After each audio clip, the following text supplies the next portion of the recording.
এই মুরব্বীরা এসেছেন আমার ডানে আমার সামনে, যে মায়েরা পর্দার আড়ালে আছেন, শেষ একটা কথা বলে দিয়ে যাই, আপনার ছেলের বিয়ের বয়স হয়ে গিয়েছে, দেরি করবেন না, বিয়েটা দিয়ে দেন। আমি আমার বগুড়ার মাহফিলে বলেছিলাম, শীতকালে যার বাড়িতে বউ নাই তার বাড়িতে কিছুই না। আমার যুবকদের জীবনকে সুন্দর করতে আইফোন দিয়ে কাজ হবে না, R15 দিয়ে কাজ হবে না। আর যুবকদের জীবন সুন্দর করতে প্রত্যেকটা যুবকের ঘরে ঘরে বইয়ের দরকার। এবারের সংগ্রাম বিয়ের সংগ্রাম, এবারের সংগ্রাম চরিত্র রক্ষার সংগ্রাম, এবারের সংগ্রাম গার্লফ্রেন্ডকে বাদ দিয়ে বউ ধরার সংগ্রাম। আল্লাহ তুমি যুবকদের সবার বাড়িতে বাড়িতে বউ দিয়ে দাও। যে আমিন কয় নাই সে বউ পাবে না। আরে জোরে সোরে কও সবাই মিলে আমিন। নারে তাকবীর। একটা প্রশ্নের কাগজ আসছে, আপনাদের অনুমতি আছে?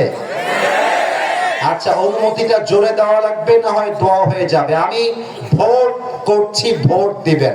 দোয়া না উত্তর? আপনার দোয়া বলেছেন না? আচ্ছা, আরেকবার, দোয়া না উত্তর? আপনারা খুব চালাক। আচ্ছা ঠিক আছে, আমি 1 থেকে 2টা প্রশ্নের উত্তর দিব। কেউ যদি উঠে যায় ও লুঙ্গি খুলেই ফেলবে। সবাই একটা কাশি দেন।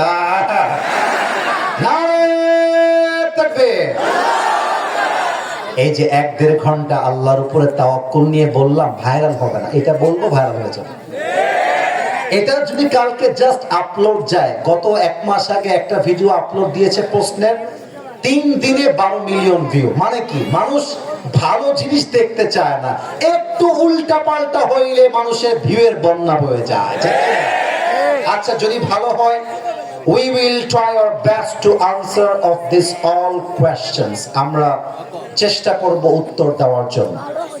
প্রথম প্রশ্ন, হ্যাঁ বললাম না কথা বলা যাবে না, তো দোয়া হয়ে যাবে। চুপচাপ, একদম না, কোনো কথা বলবো না, একদম চুপচাপ। 1 নাম্বার প্রশ্ন, বর্তমান যুগে তরুণরা কিভাবে হালাল ভালোবাসা বজায় রাখতে পারে? বাবার বাবা, হালাল ভালোবাসা যিনি করেছেন তিনি মনে হয় কনফার্ম জান্নাতি লেভেলের মানুষ হবে। মাশাআল্লাহ। হালাল ভালোবাসা একটাই, ওইটা বাসর রাত থেকে শুরু হবে, তাই না? বউয়ের সাথে শুরু হবে, স্বামীর সাথে শুরু হবে, ঠিক কিনা বলে? কি বলবো দুঃখের কথা, বগুড়ার মমইন পার্কে যদি কখনো ঘুরতে যান, দেখবেন যত মেয়ে পার্কে ইটিস পিটিস করছে, তার 80 ভাগ মেয়ে বোরকাওয়ালিরাই পরে বেড়াচ্ছে। বোরকাটা এমন ভাবে পড়ে দেখলেই মনে হবে, यार ये लड़की तो अभी के अभी जन्नत से भाग के दुनिया में। হাতে মোজা, পায়ে মোজা, কনফার্ম জান্নাতি অ্যাটিটিউড। কিন্তু এই বোরকাওয়ালির মেয়ের উপরে ফিটফাট, ভেতরে পুরোটাই সদরঘাট। একাই বোরকা পরে 4টা ছেলেকে নাকের ডগায় রশি লাগায় ঘুরিয়ে বেড়ায়। আর বোরকা পরে খুব চালাক, মনে করো যে মুখ টুক ঢাকা। হ্যাঁ থামো, আমাকে বলতে দাও। মুখ টুক ঢাকা, কেউ তার চেহারা দেখতে পাচ্ছে না। लेकिन वो जो खूबसूरत लड़की है ना, वो कैसे समझाएगा? एक तो तरीका जरूर है, একটা উপায় আছে। কি করে? হাত মোজাটা খোলা রাখে, খোলা রেখে হাতে আবার মেহেদি লাগায়। मेहंदी लगाए बुझाए, मेरा चेहरा तो तुम देख नहीं सकते, हाथ से ही पता लगा लो कि मैं खूबसूरत लड़की हूँ। এর মানে বোঝা যায়, জাস্ট দাড়ি টুপি পরলে যেমন হুজুর হওয়া যায় না, বোরকা পরলে তেমন দিনদার চরিত্রবান মেয়ে হওয়া যায় না। অতএব হালাল ভালোবাসা মানে বোরকা পরে প্রেম করলে হালাল হয়ে যাবে, তা কিন্তু না। হালাল ভালোবাসা মানে তুমি আমাকে ভালোবাসো, আমি তোমাকে ভালোবাসি। আমাদের সম্পর্ক বিবাহ বহির্ভূত হবে না, আমাদের সম্পর্ক হবে একমাত্র স্বামী স্ত্রীর সম্পর্ক, ঠিক কিনা বলে? অতএব যাদের বাপ মা রাজি হচ্ছে না বিয়ের জন্য, আর ধরে আনবে কে? বাপ মানে ধরে আনা যায় নাকি? ব্যাপার আপনারা বাসায় গিয়ে ডক্টর আজহারী হুজুরের ওয়াজ বাজায় দিবেন, আমার ওয়াজ আছে বাজায় দিবেন, শায়েখ আহমদুল্লাহ হুজুরের ওয়াজ আছে বাজায় দিবেন। অল্প বয়সে বিয়ে করলে কি লাভ হয়? এই ওয়াজটা বাজায় দিয়ে আপনি ওয়াশরুমে ঢুকে যাবেন। আপনার বাবার কপালে যদি হেদায়েত থাকে, হতে পারে আজহারী হুজুরের ওয়াজ শুনে আপনার বাপ আপনাকে 26 সালের শুরুতেই বিয়ে দিয়ে দিবে। আল্লাহ তুমি প্রত্যেকটা বাবাকে বোঝার তৌফিক দান করে, পড়েন সবাই আমিন। যত সব প্রশ্ন ছ্যাঁকা খাওয়ার প্রশ্ন। আমি শেষ কথা বলে দিয়ে যাই, ছ্যাঁকা খাওয়ার প্রশ্ন পুরুষ মানুষের জীবনে নাই। আরে বেটা, জীবনে এত সফল হতে হবে, যেই মেয়ে তোমাকে আজকে ছেড়ে চলে গেছে, ওই মেয়ের মতো কয়েক লাখ মেয়ে তোমার পেছনে বিয়ের জন্য লাইন ধরে দাঁড়িয়ে যাবে। কোন মেয়ের জন্য আমার ক্যারিয়ার নষ্ট হওয়ার প্রশ্নই ওঠে না। तू नहीं तो कोई और सही, कोई और नहीं तो कोई और सही, बहुत लंबी है ये जमीन, मिलेगी लाखों हंसी, इस जमाने में सनम तू अकेला तो नहीं। আরে তোমার মতো মেয়ে ছাড়লে কি হবে? বগুড়ায় শুধু মেয়ে নাই, নওগাঁতে আছে, রাজশাহীতে আছে, ঢাকায় আছে, চট্টগ্রামে আছে, সিলেটে আছে, বাংলাদেশের কোনায় কোনায় মেয়ে পড়ে আছে। তুমি আমাকে বাদ দিয়ে একটা বিয়ে করলে আমি মরদ মানুষ, আমি 4টা করে খাইতে পারবো। আল্লাহ তুমি যুবকদেরকে তাওয়াক্কুল করার তৌফিক দান করো, পড়েন সবাই আমিন। আমার বগুড়াবাসী, সোনাতলাবাসী কেমন আছেন আপনারা সবাই? আলহামদুলিল্লাহ আমি অনেক ভালো আছি। আজকে কত শান্তিপূর্ণ এসেছি বলে বোঝাইতে পারবো না, কত আরামে উঠে চলে আসলাম। আপনাদের বগুড়া গাবতলীর একদম মেইন প্রপারে আমার একটা মাহফিল ছিল, ধাক্কার চোটে মোবাইল ফোনটাও হারায় গেছে। তো আপনারা হয়তো বা কেউ কেউ দেখেছেন, বগুড়ায় আমার একটা মাহফিল ছিল নভেম্বর মাসে, ছেলে পেলে ধাক্কা দিয়ে আমাকে মাটিতে শুয়াই দিয়েছে। আমি মাটিতে শুয়ে আছি, শুয়ে থেকেই সেলফি তুলতেছি। তো সেই হিসেবে দেখেন জাহিদ ভাই কত সুন্দর করে আমাকে ওইখান থেকে প্রোটোকল দিয়েছে, সুন্দর করে নিয়ে এসে আমাকে বসায় দিয়েছে। আজকের মাহফিল দেখে আমার বলতে মনে চাচ্ছে, বগুড়ার সন্তানরা আসলে কোনো অভদ্র ঘরের সন্তান নয়, এরা সব ভদ্র ঘরের সন্তান। আমি আপনাদের কাছে অল্প সময়ের একজন মেহমান, আপনাদের দামি মূল্যবান সময়কে আমি কোনো অযথা অনর্থক কথা বলে নষ্ট করতে চাই না। আমি 1 থেকে 3 গুনবো, এর মাঝে তাফসীর শোনার যে একটা মনোমাইন্ড দরকার। আর যুবক, তোমাদের বিয়ে নিয়ে কথা হবে, একটু সময় দেয়। তোমাদের মনে যা শুনতে মনে চায় আমি বলবো। জাহিদ ভাই আমাকে নিয়ে আসছে, আজকে ওয়াজ অন্য মাহফিলের মতো হবে না। আরে আজকে আমরা সবাই স্বাধীনভাবে কলিজা ভরে ওয়াজ শুনতে চাই। আমি 1 থেকে 3 গুনবো, আপনারা না আর কথা না বলি, আমি 1 থেকে 3 গুনবো, এর মাঝে নিজেকে প্রস্তুত করবেন তাফসীর শোনার জন্য। বাস 1 থেকে 3 গুনবো এরই মাঝে, এবং সবাইকে বলবো 1 থেকে আমি 3 যখন গুনবো এরই মাঝে, আচ্ছা বসতে জায়গা না পেলে দাঁড়িয়ে থাকো, not a big deal, but কথা বলো না, দাঁড়ায় থেকে শোনো। আমি আসিফ হুজুর খাইস্টা মার্কা কোন হুজুর না যে বস নয় থাপ্পড় দিয়ে তোর দাঁত ফেলায়, ওইগুলো আমি বলবো না। দাঁড়িয়ে থাকো, সমস্যা নাই, কিন্তু কথা বলো না। আমি 1 থেকে 3 গুনছি, পরিবেশটা যেন এর মাঝে পিন পতন নীরব হয়ে যায়। আস্তাগফিরুল্লাহ। 1 2 3। পরিবেশ একদম আমার মনের মতো হয়ে গেছে। আমি আমার তাফসীরের বিষয়টাকে আগে হাইলাইট করতে চাই।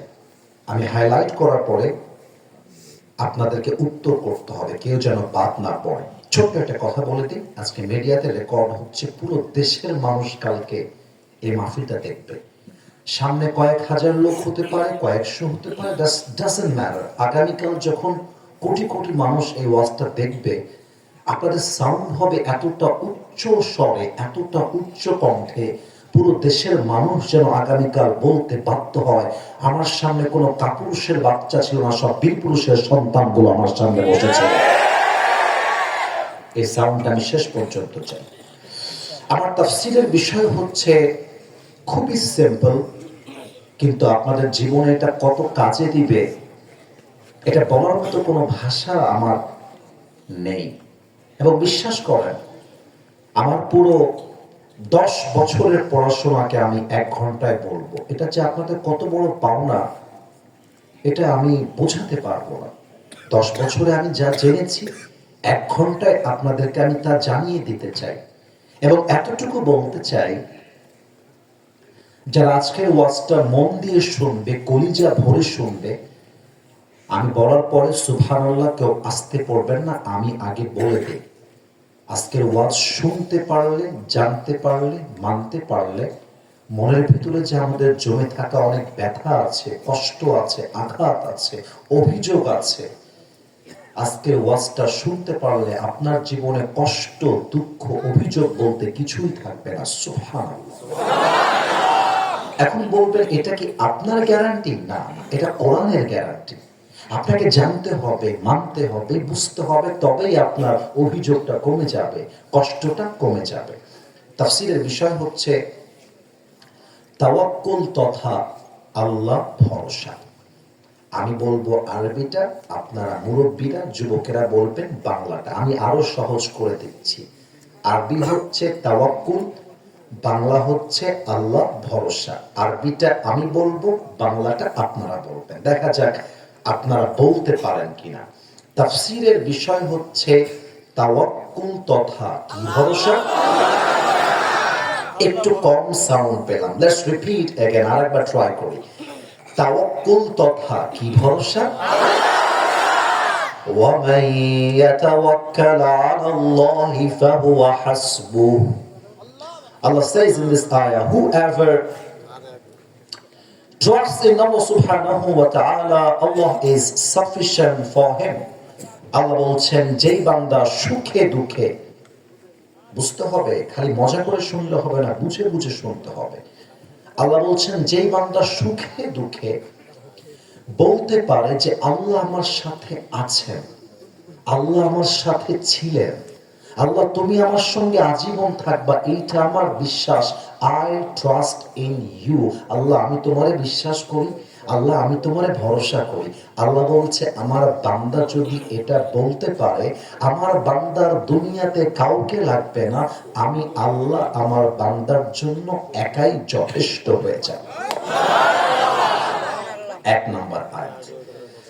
2 নম্বর আয়াত, সূরাতুল বাকারা, last verse of this surah, সর্বশেষ আয়াত। আউযু বিল্লাহি মিনাশ শাইতানির রাজীম। লা ইউকাল্লিফুল্লাহু নাফসান ইল্লা উসআহা। Allah says in this ayah, He doesn't test anybody beyond their power, beyond their capacity, beyond their capability. Allah কখনো কোন বান্দাকে তার সাধ্যের বাহিরে কোনো বোঝা চাপিয়ে দেয় না।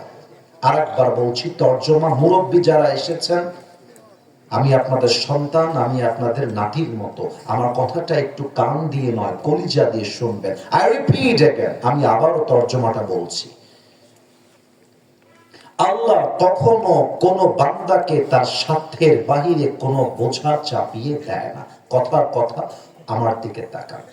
মনে করেন আমার বয়স 25 থেকে 30, আমাকে একটা 50 বস্তার চাউলের বস্তা দেওয়া হয়েছে। কথার কথা, এক্সাম্পল দিচ্ছি।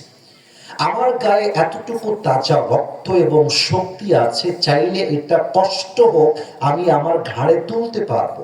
কিন্তু যেই মুরব্বী আব্বাজান আমার ডান দিকে বসে আছেন, ওনার বয়স 70 কিংবা 80, উনি তো নিজেই চলতে পারেন না ভালো মতো, উনি কেমন করে 50 কেজির বস্তার চাউল তার কাঁধে তুলবেন? তার মানে কি, আমার যে সাধ্য আছে আল্লাহ আমাকে সেই পরীক্ষা নেবে, মুরব্বীর যেই সাধ্য আছে মুরব্বীকে আল্লাহ সেই পরীক্ষা নেবে। যার যতটুকু সহ্য করার ক্ষমতা আছে আল্লাহ তাকে ততটুকুই দিবে। অতএব যারা মাঝে মাঝে বলেন আল্লাহ তুমি কি আর কাউরে পাইলে না, সব কষ্ট আমার কপালে, আমার বাপ ভালো না, আমার মা ভালো না, আমার বউ ভালো না, কারো স্বামী ভালো না, কারো সন্তান সন্তান ভালো না, আল্লাহ আমি গরিব ঘরের ছেলে, এই সব বলে কোনো অভিযোগ নেই, ভয়ের কোনো কারণ নেই।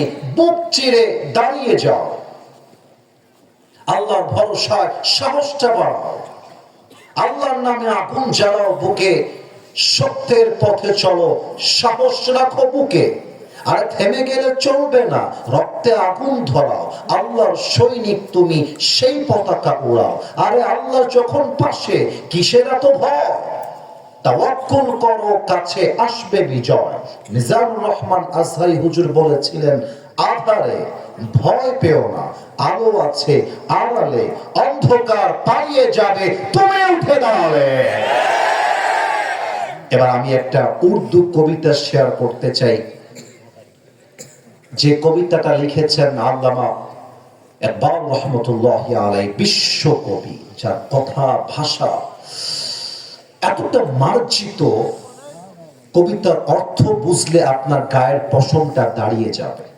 কিন্তু আমি যখন কবিতাটা পাঠ করব, এটা উর্দু ভাষায় হবে, কিন্তু আমার বিশ্বাস আমার সামনে যারা বসে আছে এরা বাংলা যেমন বোঝে, ওরা উর্দু তেমন বোঝে, হিন্দিও তেমন বোঝে, আমার যুবকরা এট দ্য সেম টাইম ইংরেজি ভাষাও বোঝে, এটা আমার বিশ্বাস। যদি আমার কথা তোমার কাছে ঠিক মনে হয়, উর্দু কবিতার মাঝেই ঠিক বলবা, লজ্জার কোনো কারণ নেই। আমার তো মনে হয় আসিফ হুজুর মানেই যুবকদের ভালোবাসা, আর যুবকদের ভালোবাসা মানেই হচ্ছে আসিফ হুজুরের ভালোবাসা, তাই না? আল্লামা ইকবাল লিখেছেন, गम के बाद खुशी जरूर आती है और ये खुशी अपनी रब की तरफ से ही आती है। हर रात के बाद दिन की रोशनी छा जाती है और सब्र करने वालों को अपनी खुदा की तरफ से नियामत मिल ही जाती है। जो दुख में भी अपनी रब को याद करता है, रब उसका हाथ कभी नहीं छोड़ता। जो दुनिया से कुछ ना कहे बस अपनी रब से कहता है, उसकी दुआओं का जवाब हमेशा खामोशी में आता है। इसलिए मेरे दोस्त, जब तुझे मांगना हो तो उसी से मांग, जब तुझे पुकारना हो तो उसी को पुकार, और जब तुझे भरोसा करना हो तो उसी पर कर। क्योंकि भरोसे के काबिल, यकीन के काबिल, इत्मीनान के काबिल, ईमान के काबिल सिर्फ वही है, वो तेरा रब है, वो तेरा अल्लाह है। बार-बार भुजा चुके ना। আল্লামা ইকবাল রহমতুল্লাহি আলাইহি লিখেছেন, রাতের পরে দিন যেমন আসে, কষ্টের সাথে সুখটাও তেমন আসে। কষ্টের কথা বউকে আগে বলতে যেও না, মাকে আগে বলতে যেও না। কষ্টের কথা সিজদায় পড়ে আল্লাহর কাছে বলো, আল্লাহ আমার কষ্টের খবর দুনিয়ার কেউ জানে না, একমাত্র তুমিই জানো আল্লাহ। আল্লাহ বলছে, আমার বান্দা যখন কষ্টে দুঃখে আমি আল্লাহকে ডাকতে পারে, আমি আল্লাহই তার জন্য একাই যথেষ্ট হয়ে যাই। সুবহানাল্লাহ। তাহলে আমরা হাদিসে ঢোকার আগে একটা প্রশ্ন করে নিতে চাই সবাইকে, দেখা যাক উত্তরটা আস্তে আসে না জোরে আসে। দুই একজন কথা বলছেন, আমি কিছু বলছি না, অন্য মাহফিল হইলে কিন্তু আমার অ্যাটিটিউড এরকম থাকতো না, আপনারা হয়তো বা দুই একজন জানেন। এটা অহংকার না। আমার তাফসীর করার সময় যখন কেউ কথা বলে মোবাইল টিপে, এটা আমার চোখে সহ্য হয় না। সহ্য হয় না কেন? কারণ কোরআন থেকে আমি কথা বলতেছি। আপনার কাছে কোরআনের চাইতে কথা বলা দামি হয়ে গেল, আপনার কাছে কোরআনের চাইতে মোবাইল ফোনটা দামি হয়ে গেল। ইভেন এখানে অনেক যুবক বসে আছে, আমি সবাইকে ভালোবাসি, এখানে এমনও যুবক বসে আছে তার মোবাইল ফোনটা চেক করলে লক খুলে অনেক মেয়ের পর্নোগ্রাফির ভিডিও খুঁজে পাওয়া যাবে। এখানে এমনও দর্শক শ্রোতা বসে আছে যাদের পকেট চেক করলে এই মাহফিলে ডার্বি বিড়ির প্যাকেট খুঁজে পাওয়া যাবে। আমরা আজকে এসেছি না হাসাহাসি না, আমি হাসির জন্য বলি না, বোঝানোর জন্য বলেছি। আমাকে উত্তর দেন এবার সবাই মিলে, আমার চোখে চোখ, look at my eyes. Don't look at right side or left side. You just have to look at myself. আমাকে দেখেন। এবার আমার উত্তর দেন। সুখে দুঃখে আমাদের ভরসার জায়গা জাস্ট একজন রব। বলেন সবাই সেই রব কে? আল্লাহ আমার রব। এরা মাশাআল্লাহ আমার সাথে গেয়েছে, সবাই মিলে গান তো আমার সাথে। আল্লাহ আমার রব, দমে দমে তনু মনে তারি অনুভব, তোমার দুনিয়াতে আমি যেদিকে তাকাই অথই নেয়ামতে ডুবে আছি সবাই। পাখ পাখালির কণ্ঠে শুনি তাসবিহ কল রব, তাসবিহ কল রব। আল্লাহ আমার রব, আরেকবার আল্লাহ আমার রব, দমে দমে তনু মনে তারি অনুভব। আমাদের রব একজন ভাই, তিনি কে? বগুড়াবাসী, আমি হাদিসে প্রবেশ করতে চাই, তবে কিছু প্রশ্ন আপনাদের কাছে রাখতে চাই আজকের এই কোরআনের মাহফিলে। আমি আশা রাখবো আপনারা কেউ বেঁধে যাবেন না, একটু অ্যাক্টিভ হয়ে যান, আমার চোখে চোখ রাখেন, দেখেন প্রশ্নের উত্তর আপনারা দিতে পারেন কিনা। একটু কাশি দেন সবাই মিলে। আচ্ছা, এবার আমাকে উত্তর দেন তো, নবীজির কোন পুত্র সন্তান তথা ছেলে সন্তান দুনিয়াতে কেউ কি শেষ পর্যন্ত বেঁচে ছিল? রাইট আনসার, জোরে বলেন, কেউ কি বেঁচে ছিল? ছিল না। উত্তর সঠিক হয়েছে। দ্বিতীয় প্রশ্ন, নবীজির যে কয়জন মেয়ে ছিলেন, নবীজি সব মেয়েকেই ভালোবাসতেন, তবে একজন মেয়েকে নবীজি খুব বেশি ভালোবাসতেন। ওই মেয়েটার নাম কি ছিল? রাইট আনসার, উত্তর সঠিক হয়েছে। 100-এ 100 মার্ক দিলাম সবাইকে। এবার 3 নাম্বার প্রশ্ন, ফাতেমার গর্ভে আল্লাহ তাআলা 2 জন জান্নাতের সর্দার পাঠিয়েছিলেন, কি কি নাম ছিল? বাবা রে বাবা, আমার চাইতে স্মার্ট পিপল আমার সামনে বসে আছে। Last question in this session, শেষ প্রশ্ন। ওই যে প্রবাদ বাক্য আছে না একটা, ওই শেষ ভালো যা সব ভালো তা। শেষ প্রশ্ন এই চ্যাপ্টারে, ফাতেমার বিয়েটা একজন বীর বাহাদুর বীর পুরুষের সাথে হয়েছিল, ওর নাম কি ছিল? আলী রাদিয়াল্লাহু তাআলা আনহু। তিনি ছিলেন আমাদের জন্য রোল মডেল, আমাদের আদর্শের জায়গা। অনেক যুবকরা মনে করে মেসি হচ্ছে তার আইডল, অনেকে মনে করে শাহরুখ খান তার আইডল, অনেকে ভাবে রোনালদো তার আইডল। আরে বেটা, তোমার আইডল এই সমস্ত খেলোয়াড় নায়ক গায়ক নয়, তোমার আইডল হবে আলী রাদিয়াল্লাহু তাআলা আনহু। ঠিক না? অনেকে দেখবেন দাড়ি ক্লিন শেভ করে খেলোয়াড়দেরকে দেখে, অনেকে আবার চুলের কাটিং দেয়। কেমন কাটিং? আমার দিকে একটু তাকাবেন তাহলে বুঝবেন। মুরব্বীরা আমার সাথে 100-এ 100 একমত হবে, মায়েরাও হবে। দেখবেন ডানেও ছোট ছোট দেখা যায় না, বামেও ছোট ছোট দেখা যায় না, আর মাঝখানে সজারুর মতো লম্বা লম্বা খাড়া খাড়া চুল। এটাকে আমি বলি ঘোড়া কাটিং। কি কাটিং বলো সবাই? ঘোড়া কাটিং। আচ্ছা, তোমরাই আমাকে উত্তর দাও, তোমরা বগুড়ার সৌপর, তোমাদের গায়ের জোর ভালো, এটা আমার একটা মাহফিলে সবাই দেখেছে। কোন একজন নেতা আমাকে মাহফিলে বাধা দিয়েছিল, বগুড়ার সৌপর প্রমাণ করে দিয়েছে কোরআনের মাহফিলে যে বাধা দিবে নেতা মেতা গুনবার টাইম বগুড়ার সৌপলের কাছে না। উল্টা পাল্টা বলবেন, বগুড়ার সৌপল আপনাকে সোজা করে রেখে দিবে, এটা বগুড়ার মাটি। আচ্ছা, তোমরা আমার একটা উত্তর দাও তো, আমি যে দাড়িটা রাখছি আমার মুখে, আমাকে দাড়িতে আনস্মার্ট লাগতেছে? এত আস্তে বললে আমি মাইন্ড করবো, কিন্তু আমাকে খ্যাত লাগতেছে? আমাকে অসুন্দর লাগতেছে? অনেক মেয়ে আছে দেখবা দাড়িওয়ালা দেখলে গায়ের মধ্যে চুলকানি শুরু হয়েছে। যদি বলো যে দাড়িওয়ালা বিয়ে করবেন, আর যদি বলেন গাঞ্জাখোর বিয়ে করবা, বলবে ইয়েস ইয়েস ইয়েস। অনেক মেয়ে আছে যাদের দাড়িওয়ালা পছন্দ হয় না, কিন্তু গাঞ্জাখোর দেখলে ঠিকই পছন্দ হয়। আমি আমার বগুড়ার একটা মাহফিলে বলেছিলাম, অনেকে মাইন্ড করতে পারে, তবে বলে দেই যুবকরা একমত হবে, দ্যাট ইজ এনাফ। যেই মেয়েদের দাড়িওয়ালা পছন্দ নয় এদের জন্য বিটিএস এর হিজড়া ছাড়া সেকেন্ড কোন অপশন আমার কাছে নেই। আরে যে মেয়ে আমাকে দাড়ির জন্য বিয়ে করতে চায় না, সোজা কথা রে ভাই, ওই মেয়ে তো আমার বাড়ির বউ হওয়ার যোগ্যতাই রাখে না। আর যেই মেয়ে আমাকে দাড়ির জন্য বিয়ে করতে চায় সেই তো আমার বাড়ির বউ হওয়ার যোগ্যতা রাখে। এজন্য যাদের পছন্দ হয় না দাড়ি, ভালো হয়ে যাও মাসুদ, ভালো হয়ে যাও। আচ্ছা, এবার আমার দিকে তাকিয়ে উত্তর দেন। আলী রাদিয়াল্লাহু তাআলা আনহু, তার মুখে লম্বা লম্বা চাপ দাড়ি ছিল কি ছিল না? তার বুকের ভেতরে সাহস কম না বেশি?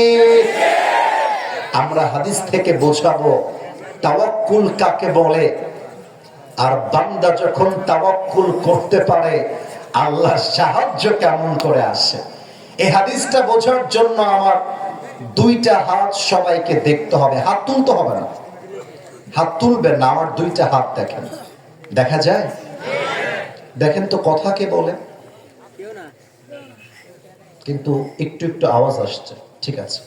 কথা যদি কেউ বলেও না থাকেন মাফ চাই, আওয়াজ করেন না। দামি কথা বলতে চাই, আমাকে পরিবেশ দেন। দুই হাত দেখেন, ডান হাত বাম হাত। আমি যেই দিকে ইশারা করব আপনি সেই দিকে তাকাবেন, হাদিসটা বোঝার জন্য, কোনো ফাইজলামির জন্য না। ডান দিকে তাকান।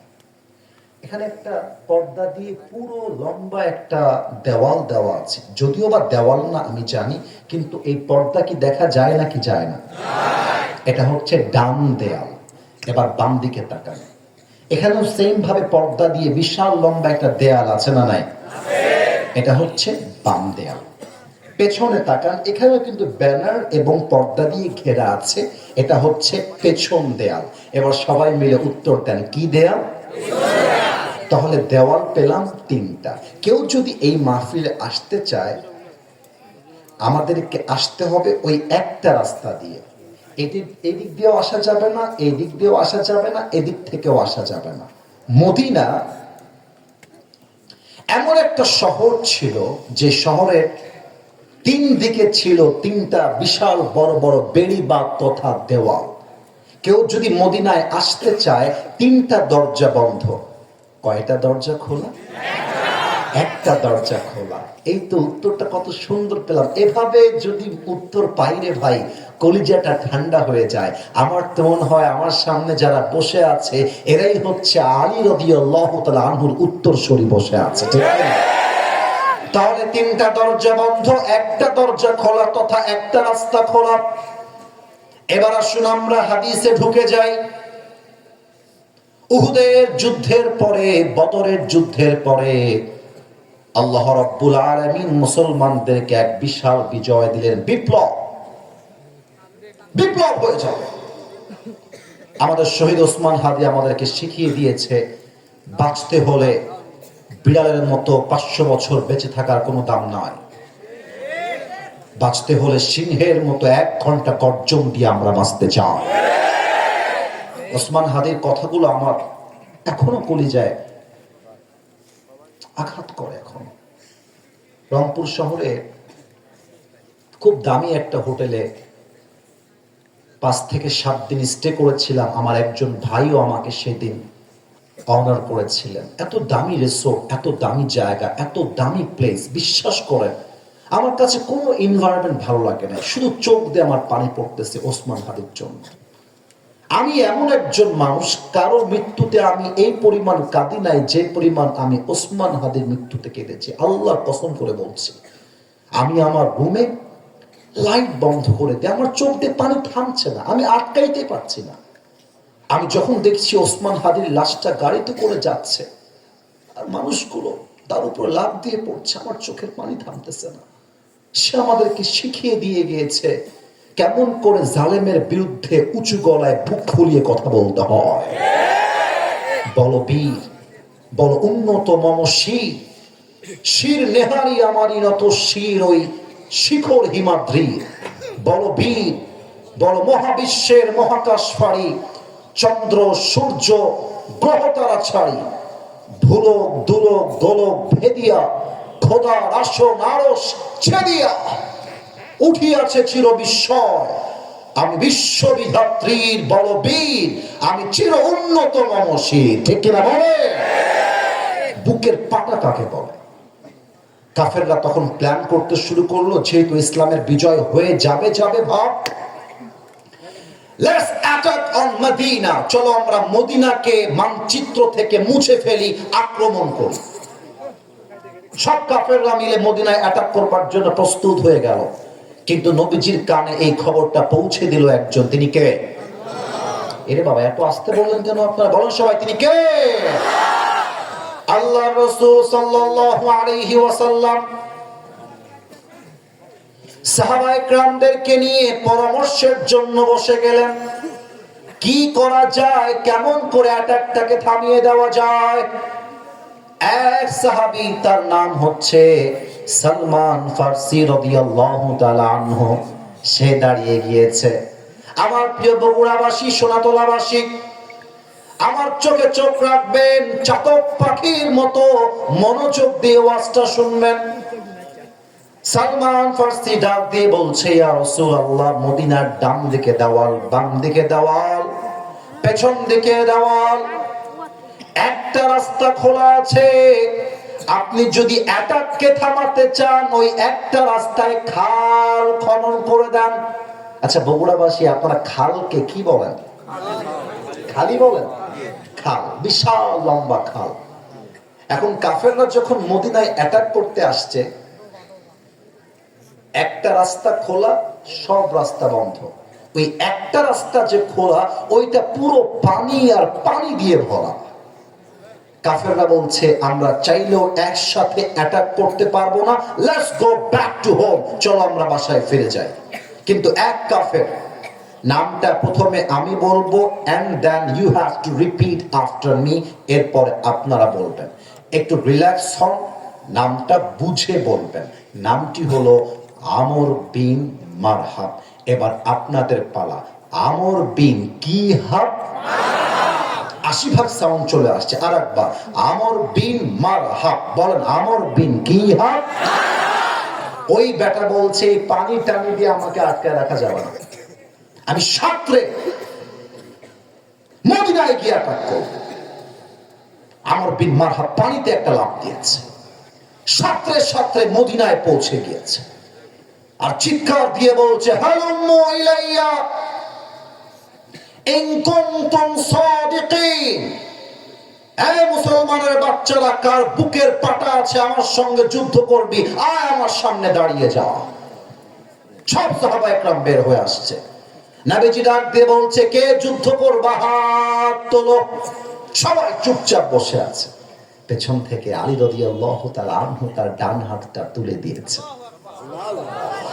যে আল্লাহু আকবার বলেছেন, he is the real man. সে বুঝে গেছে এখানে আল্লাহু আকবার বলতে হবে। বলেন আল্লাহু আকবার। তো নবীজি আলীকে বলছে, আলী বসো। ইজলিস ইয়া আলী ফাইন্নাকা লা তাযালু হাদিথাস সিন্নি। বসো।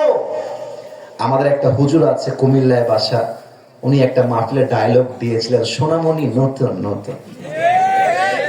তো নবীজি বলছে, আলী তুমি তো নতুন মানুষ, বয়স কম। এই মাঝখানে একজন উঠে যায়, এই শালা বউ পাবে না। কে এটা? একজন। চিন্তা করেন, আমি খেয়ালই করি নাই, খুব চুরি করে করে করে করে উঠে গেছে। এরপরে কেউ যদি উঠে যায়, ওর লুঙ্গিটা টান দিয়ে ধরে বসায় দেওয়া লাগবে, তবে লুঙ্গি যেন খুলে না যায়।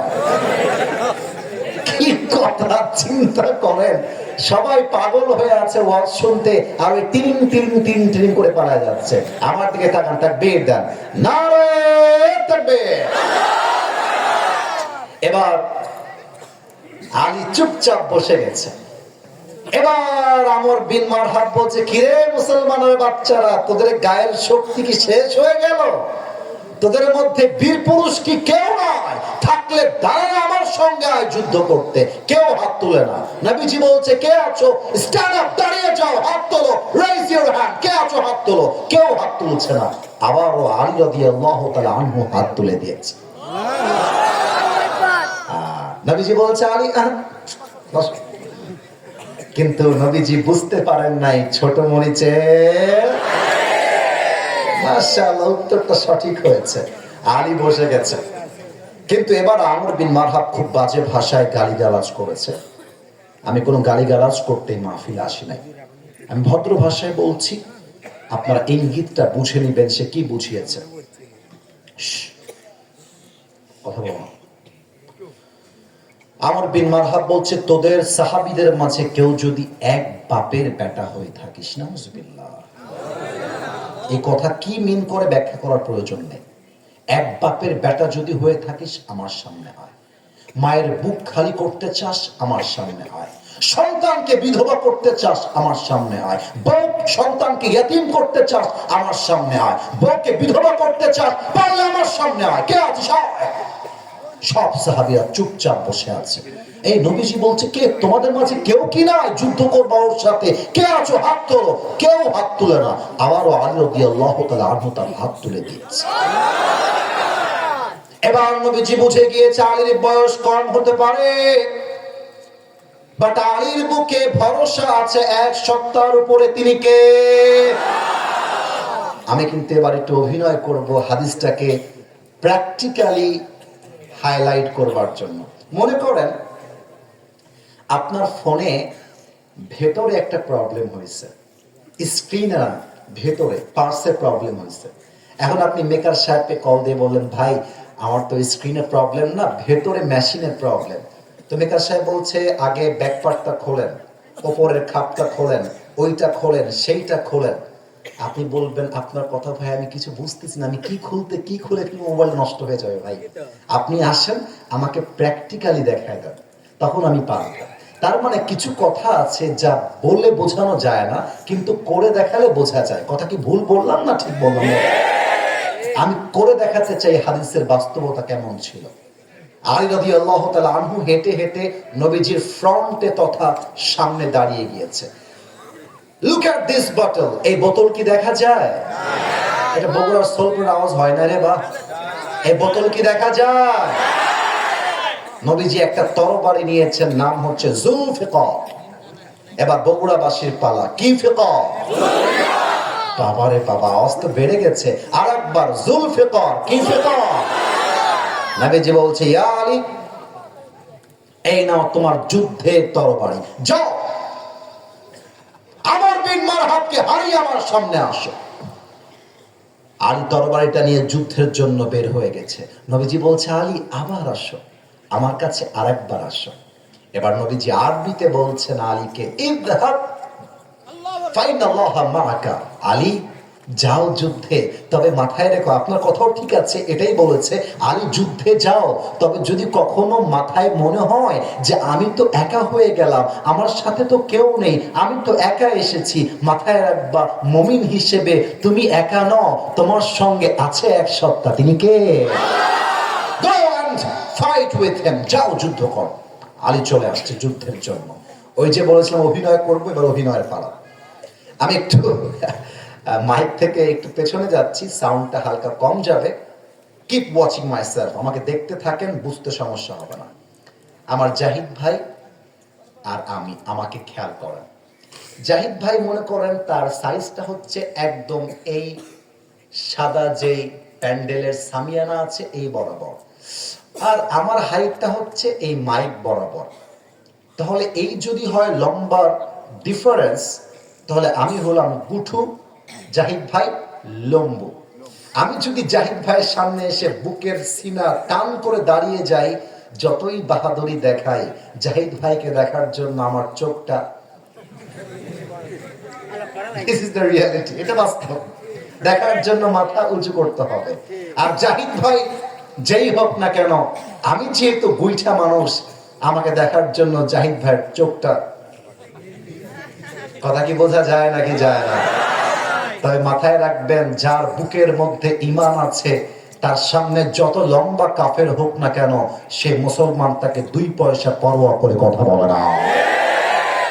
আলী এসে আমর বিন মারহাবের সামনে দাঁড়াচ্ছে।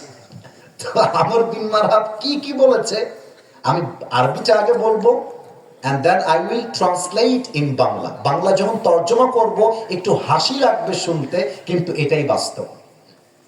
আমর বিন মারহাব বলছে, মান আনতা আইয়ুহাল গোলাম, এই বাবু তুমি কে গো, তুমি কে? এটা কাকে বলছে? আলী রাদিয়াল্লাহু তাআলা। আরে বেটা বোঝেন এটা কে? আসাদুল্লাহ আল্লাহ, আল্লাহর সিংহ যাকে বলা হয়। এই বাবু তুমি কে? আলী রাদিয়াল্লাহু তাআলা আনহুকে বলতেছে আমর বিন মারহাব। তো আলী রাদিয়াল্লাহু তাআলা আনহুর গায়ের মধ্যে মনে করেন কাটা লাগছে, আরে বাবু কারে কয় রে? কিন্তু রাগটা কন্ট্রোল করে বলছে, আনাল্লাযী সাম্মাতনি উম্মি হায়দারা, আমি হলাম সেই যুবক যাকে তার মা নাম দিয়েছে হায়দারা। হায়দারা মনে হচ্ছে সেই সিংহ। when he attacked on the jungle, যখন সে জঙ্গলে গিয়ে অ্যাটাক করে কোনো প্রাণীর উপরে, যতক্ষণ পর্যন্ত প্রাণীটা তার শিকারে না আসে, বসে না আসে, ততক্ষণ পর্যন্ত তার অ্যাটাক তথা আক্রমণ থেমে যায় না, তাকেই বলা হয় হায়দারা। আল্লাহু আকবার। এটা শুনে আমর বিন মারহাব টিটকারি মেরে বলছে, ও আচ্ছা, তাহলে তুমি সেই সিংহ? আরে বেটা তোর তো এটা উপমা তথা এটা তোর উপাধি। What is your real name? মাসমুক, তোর আসল নাম কি আমাকে বল।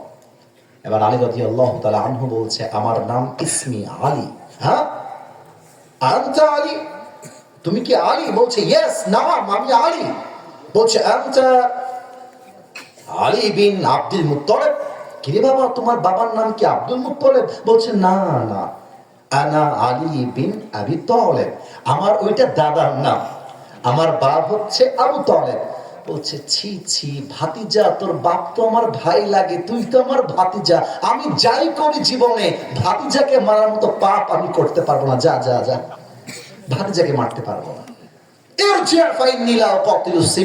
এই বাবু যাও, বাড়ি যাও, আমি তোমাকে মারতে পারবো না, বাড়ি যাও। এবার আলী রাদিয়াল্লাহু তাআলা আনহু রাগ আর কন্ট্রোল করতে পারে নাই, বলছে আরে বেটা তুই কারে বাবু বলিস? একবার আয় না যুদ্ধ করতে, এমন একটা কোপ মারবো তোর গলা বরাবর, তোর কল্লা 40 হাত দূরে গিয়ে পড়বে। আল্লাহু আকবার। এবার আমর বিন মারহাব বলছে তাই নাকি, তাহলে আয় দেখি কেমন পারিস তুই আমার সঙ্গে যুদ্ধ করতে। কিন্তু একটা প্রশ্ন করব এই মুহূর্তে, যদি আপনারা স্বৈরাচারের পক্ষের লোক হয়ে থাকেন তাহলে চুপ থাকবেন, আর যদি আপনারা স্বৈরাচারের বিপক্ষে হয়ে থাকেন জবান খুলে উত্তর দিবেন।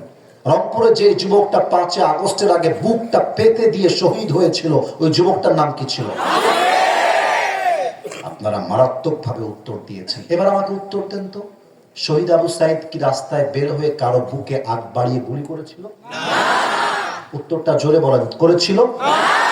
শহীদ আবু সাইদ কি রাস্তায় বের হয়ে কারো পেটে আগ বাড়িয়ে ছুরি দিয়ে আঘাত করেছিল? আমার ভাইয়ের বুকে আপনারা গুলি করলেন কেন? কেন করলেন? আমার ভাই তো বলেছিল আমরা কোটার সংস্কার চাই, দ্যাটস ইট, আর কোনো দাবি নাই। তখন সরকার পতনের দাবি আসে নাই, আপনি নিউজগুলো চেক করেন, আপনি বুঝতে পারবেন। জাস্ট বলেছিল কোটার সংস্কার চাই, আমার ভাইয়ের বুকে গুলি করা হয়েছে। এখান থেকে শিক্ষা আমরা যা পেয়েছি, মুসলমান কাউকে আগ বাড়িয়ে মারতে যায় না, কিন্তু মুসলমানকে যে হাত আগ বাড়িয়ে মারতে আসে, মুসলমান সে হাতটা ভেঙে গুড়িয়ে দেয়। এটার নামই তো ইসলাম। আমরা কাউকে আগ বাড়িয়ে মারতে চাই না। আলী রাদিয়াল্লাহু তাআলা আনহু বলছে, আমর বিন মারহাব, আমি একজন মুসলমান ঘরের সন্তান, আমি তোকে আগে মারবো না, তুই আমাকে মারবি। This is called defence attack. Defence attack মানে কি? আপনি আমাকে মারার পরে আমি প্রতিহত করে আপনাকে মারবো, আমি আপনাকে আগ বাড়িয়ে মারতে যাব না। ডাকাতকে কেউ যদি খুন করে রাস্তার মাঝে, এটাকে বলে ডিফেন্স খুন। ডিফেন্স খুন মানে কি? আমি ভাই মারতে চাই না, সে আমাকে মারতে আসছে, আমি বাঁচার জন্য তাকে মেরে ফেলেছি। কথা বোঝা যায় নাকি যায় না বলে? এবার আমর বিন মারহাব বলছে ওকে, তুই রেডি হয়ে যা। এবার আমার ডান হাতের দিকে খেয়াল করেন, আমর বিন মারহাব তার 2টা পা 2 কদম পেছনে নিয়েছে, 2 স্টেপ ব্যাক, পেছনে গেছে। এবার আমি 2 হাত তুলছি, এই 2টা হাত আমার হাত নয়, 2টা হচ্ছে আমার পা। উদাহরণ দিচ্ছি, 2 legs are attached together, 2টা পাকে আমর বিন মারহাব একসাথে করেছে। তরবারিটা এভাবে সামনে নিয়েছে। এটা যুদ্ধের স্টাইল, এটা হচ্ছে যুদ্ধের স্ট্র্যাটেজি, এটা হচ্ছে যুদ্ধের কৌশল। এভাবে সামনে নিয়েছে। এবার খেয়াল করেন, নিচ থেকে আমর বিন মারহাব একটা লাফ দিয়েছে, আর তরবারিটা সামনের দিক থেকে নিয়ে এভাবে তুলে পেছনে নিয়েছে। পাটা যখন জমিন থেকে লাফ দিয়েছে এভাবে গুটিয়ে নিয়েছে, আর বিশাল জোরে তরবারির সমস্ত জোরকে এক করে আলী রাদিয়াল্লাহু তাআলা আনহু ডান কাঁধে একটা আঘাত করেছে। আর আলী রাদিয়াল্লাহু তাআলা আনহু তার জুলফিকারটা তুলে ধরে বলছে, হাসবুনাল্লাহু ওয়া নি'মাল ওয়াকিল, নি'মাল মাওলা ওয়া নি'মান নাসির। এভাবে যখন ঢালটা তুলে ধরেছে, যে আঘাতে আলীর দেহটা কেটে দুই ভাগ হয়ে যাওয়ার কথা, তাওয়াক্কুল থাকার জন্য এই আঘাতটা আলীর জামা পর্যন্ত স্পর্শ করতে পারে না। এবার আমর বিন মারহাব ধর করে কাঁদতেছে, হায়রে এত জোরে আঘাত করলাম, কেটে যাওয়ার কথা পুরো দেহটা, একটু আঘাতও লাগলো না। আব তুঝে কौन বাঁচায়েগা কালিয়া, আব তু কাহা যায়েগা। এবার আলী বলছে, আমর বিন মারহাব কে কার ভাতিজা কে কার চাচা এখনই প্রমাণ হয়ে যাবে, এটা অপেক্ষা কর। এবার আলী রাদিয়াল্লাহু তাআলা আনহু দুই কদম পেছনে আসছেন, দুইটা পাকে একসাথে করেছেন, তরবারিটা সামনের দিকে নিয়েছেন, জমিন থেকে একটা লাফ দিয়েছেন, আর তরবারিটা সামনের থেকে পেছনে এভাবে ধরে নারে তাকবীর, আল্লাহু আকবার বলে আমর বিন মারহাবের ডান কাঁধ এই মাস বরাবর একটা আঘাত করেছে।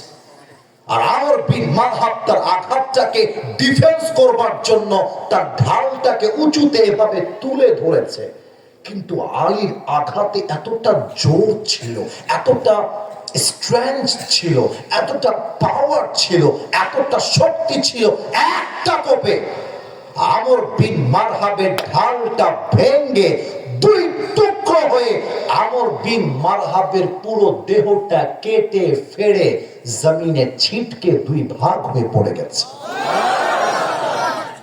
চিন্তা করতে পারেন তাওয়াক্কুল কাকে বলে? আমার সামনে টেবিল না থাকলে দেখাই দিতাম আলী সেদিন কি করেছিলেন। এক পাট কেটে পড়ে আছে, আর এক পাট এই পাশে পড়ে আছে। আরে বুকের পাটা থাকলে এমনই থাকতে হয়। আলী রাদিয়াল্লাহু তাআলা আনহু লাথি মেরে মেরে, কি মেরে মেরে মেরে মেরে দুইটা দেহকে একসাথে করেছে, আর দেহের বুকের উপরে বাম পাটা এভাবে তুলে দিয়েছে। এবার আলী রাদিয়াল্লাহু তাআলা আনহু কি বলছে খেয়াল করেন, কাইফা তুকাতিলুনি আনতা তা'বুদু হাজারান ওয়া আনা আবদু রাব্বি মুহাম্মদ। এই কাফেরের বাচ্চা, তুই আমাকে মারবি কেমন করে? তুই তো বেটা মূর্তির পূজারী, তুই বেটা পাথর পূজারী, আর আমি আলী আল্লাহর উপরে ভরসাকারী। আমার মতো তাওয়াক্কুলকারী বান্দাকে তোর মতো পাথর পূজারী চাইলে একটা পাকা চুল সোজা করতে পারবি না, ঠিক না রে? এটাকে বলে তাওয়াক্কুল। আল্লামা দেলোয়ার হোসেন সাঈদী নামটা বলার জন্য কি আপনার রাগটা করলেন? রাগ করবেন না, উনি আমাদের তাফসীরের জনক। এই তাফসীরের ট্রেডিশন উনি শুরু করেছেন। এই প্যান্ডেল, স্টেজ, মানে এই যে পোস্টারটা হয়, এটাও কেউ জানতো না। এটা আল্লামা সাঈদী থেকে এসেছে, ওখান থেকে শুরু হয়েছে। এই মানুষটাকেও 12টা বছর জেলখানায় বন্দী করে ইনজেকশন পুশ করে গোপনে হত্যা করা হয়েছে। এই মানুষটাকে বলা হয়েছিল, আপনি জাস্ট ইসলামের রাজনীতি ছেড়ে দেন, আপনাকে আমরা মুক্তি দিব এবং লাক্সারিয়াস লাইফ দিব। আল্লামা সাঈদী বলেছেন, আমার বুকে এক ফোঁটা কাঁচা রক্ত থাকতে বাতিলের সামনে আমি আমার মাথাকে নত করতে পারবো না। ডক্টর আজহারী 2020 সাল তাকে ট্যাগ দেওয়া হলো জঙ্গিবাদ, জামাত, বিভিন্ন ট্যাগ দিয়ে দেশটা ছাড়তে বাধ্য করা হলো। কিন্তু খেয়াল করেন, রবের উপরে ভরসা থাকলে কি হয়? আজহারী সাহেব দেশটা ত্যাগ করেছিলেন, এইটা সত্য, কিন্তু আজ তাকায় দেখেন আজহারী বুকের পাটা ফুলিয়ে দেশের মাটিতে ঘুরছে। যারা তাকে তাড়িয়ে দিয়েছিল তারা আজকে বাংলাদেশ ছেড়ে ভারতে পালিয়ে গিয়েছে। আমার শেষ কথার এক কথা আমি বলতে চাই, আজকে জাহিদ ভাই মাহফিলটা আয়োজন করেছেন, এলাকাবাসী সহযোগিতার হাত বাড়িয়েছেন। আমি আমার পক্ষ থেকে মায়েদেরকে, বোনদেরকে, যুবকদেরকে, মুরব্বীদেরকে বলবো, আমি কোন রাজনৈতিক দলের সাথে জড়িত নই।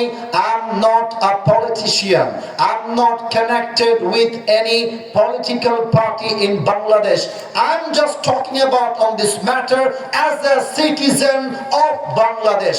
আমি একজন নাগরিক হয়ে বলছি, আগামীর বাংলাদেশে যদি আপনারা শান্তি প্রতিষ্ঠা করতে চান, আগামীর বাংলাদেশকে যদি আপনারা মদিনার বাংলাদেশ করতে চান, তবে আমার দাবি আগামীর পার্লামেন্ট চলবে ব্রিটিশ কোন আইন দিয়ে নয়, মানুষের বানানো কোন আইন দিয়ে নয়।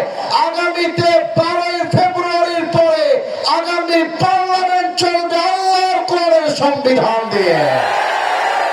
হাত তুলে সবাই ঠিক কিনা?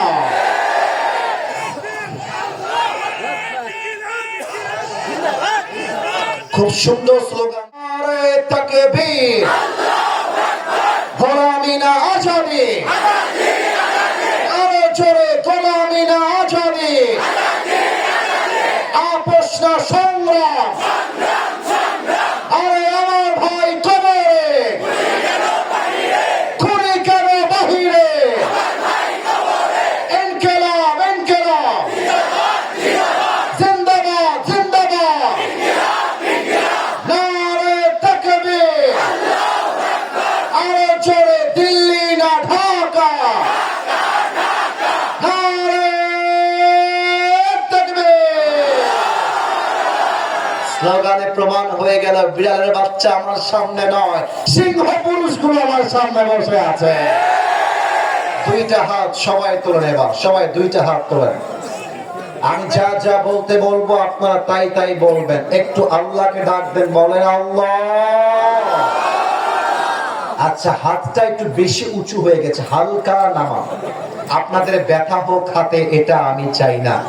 আপনারা আমার ভালোবাসার মানুষ, আপনাদের ব্যথা লাগলে আমারও তো ব্যথা লাগবে, তাই না? বলেন। হাতটা just like this, balance your hands, এভাবে রাখেন। এবার একটু ডাক দেন আল্লাহকে, আল্লাহ তোমার, আওয়াজটা কমে গেল কেন? বলেন, তোমার শাহী দরবারে দিল থেকে তওবা করছি। আরো 2 বার বলবেন, তওবা করছি। আর একবার, তওবা করছি। ও আল্লাহ, তুমি আমার জীবনে সব গুনাহ মাফ করো।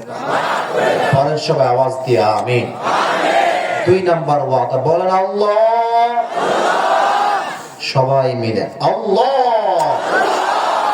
আমি তোমাকে ওয়াদা দিলাম, আজ থেকে 1 ওয়াক্ত নামাজ আর কখনো।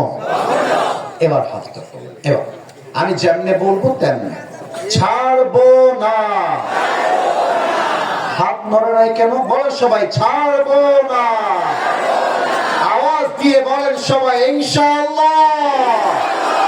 এবার হাত নামান। যে মুরব্বীরা এসেছেন আমার ডানে, আমার সামনে যে মায়েরা পর্দার আড়ালে আছেন, শেষ একটা কথা বলে দিয়ে যাই, আপনার ছেলের বিয়ের বয়স হয়ে গিয়েছে, দেরি করবেন না, বিয়েটা দিয়ে দেন। আমি আমার বগুড়ার মাহফিলে বলেছিলাম, শীতকালে যার বাড়িতে বউ নাই তার বাড়িতে কিছুই নাই। আমার যুবকদের জীবনকে সুন্দর করতে আইফোন দিয়ে কাজ হবে না, R15 দিয়ে কাজ হবে না। আর যুবকদের জীবন সুন্দর করতে প্রত্যেকটা যুবকের ঘরে ঘরে বইয়ের দরকার। এবারের সংগ্রাম, বিয়ের সংগ্রাম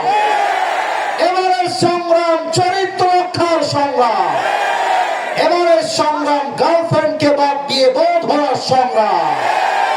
আল্লাহ তুমি যুবকদের সবার বাড়িতে বাড়িতে বউ দিয়ে দাও। যে আমিন কয় নাই সে বউ পাবে না। আরে জোরে সোরে কও সবাই মিলে আমিন। নারে তাকবীর। একটা প্রশ্নের কাগজ আসছে, আপনাদের অনুমতি আছে? আচ্ছা, অনুমতিটা জোরে দেওয়া লাগবে, না হয় দোয়া হয়ে যাবে। আমি ভোট করছি, ভোট দিবেন। দোয়া না উত্তর? আপনার দোয়া বলেছেন না? আচ্ছা, আরেকবার, দোয়া না উত্তর? আপনারা খুব চালাক। আচ্ছা ঠিক আছে, আমি 1 থেকে 2টা প্রশ্নের উত্তর দিব। কেউ যদি উঠে যায় ও লুঙ্গি খুলেই ফেলবে। সবাই একটা কাশি দেন।